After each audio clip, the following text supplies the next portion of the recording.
केंद्र सरकार ने वर्ष 2027 से जातिगत जनगणना करने का ऐलान कर दिया। 2 चरणों में जनगणना कराई जाएगी। अब तक जातिगत जनगणना कराए जाने की मांग को लेकर सियासत हो रही थी, लेकिन अब जनगणना में लेट लतीफी और निर्धारित प्रारूप को लेकर भी राजनीति तेज हो गई है। जातिगत जनगणना को लेकर क्यों मचा सियासी बवाल, देखिए हमारी इस रिपोर्ट। केंद्र सरकार ने 2 चरणों में जनगणना कराने की घोषणा कर दी है। पहली बार जनगणना के प्रारूप में जाति का कॉलम भी होगा। जनगणना करने वाले कर्मचारी हर घर जाकर लोगों की जाति भी पूछेंगे। वहीं इसके लिए 2027 की समय अवधि भी तय कर दी गई है। यही वजह है कि इसे लेकर सियासत भी खूब हो रही है। साथ ही परिसीमन को लेकर भी सवाल उठ रहे हैं। अगर जनगणना में देरी होगी तो 2028 की विधानसभा और 2029 के लोकसभा चुनाव तक परिसीमन नहीं हो सकेगा। यही वजह है कि इसे लेकर अब विपक्ष सवाल उठा रहा है। किन किन बातों का उल्लेख होना चाहिए, किन किन बिंदुओं को समावेश किया जाए, वो जो प्रोफार्मा है, जो चार्ट है, ये विपक्षी दल के नेताओं से भी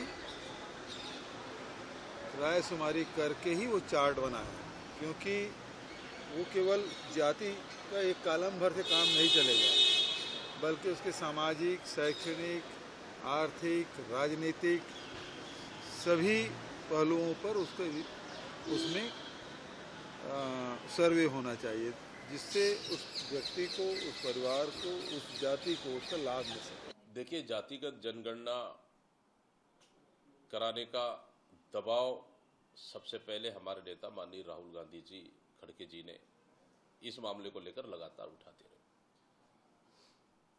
भारतीय जनता पार्टी के तमाम नेता पहले जी भर के कोसते रहे। अब उनको लगा कि जातिगत जनगणना कराना चाहिए, तो कांग्रेस की बातों पर सहमति जताते हुए उन्होंने जातिगत जनगणना कराने का निर्णय लिया। जातिगत जनगणना की बात भी ये लोग बहुत पहले से करते आए हैं, लेकिन वो काम को भी अंजाम हमारे माननीय प्रधानमंत्री जी श्री नरेंद्र मोदी जी दे रहे हैं। अब जातिगत जनगणना यहाँ पर होगी, जबकि कांग्रेस इसको बहुत पहले से बोलती रही लेकिन कर नहीं पाई। जातिगत जनगणना को लेकर देश भर में लंबे समय से सियासत हो रही है। 2027 से केंद्र सरकार ने इसकी शुरुआत कराने की घोषणा कर दी है, लेकिन बड़ा सवाल अब भी परिसीमन और जातिगत जनगणना के लाभ को लेकर है। इसलिए फैसले के बाद भी सियासत तेज है। अब इसका असर जनगणना के फैसले पर किस रूप में सामने आता है, कैसे जनता को इसका लाभ मिलता है, ये जरूर देखने वाली बात होगी। गौरव शर्मा, INH 24/7, रायपुर।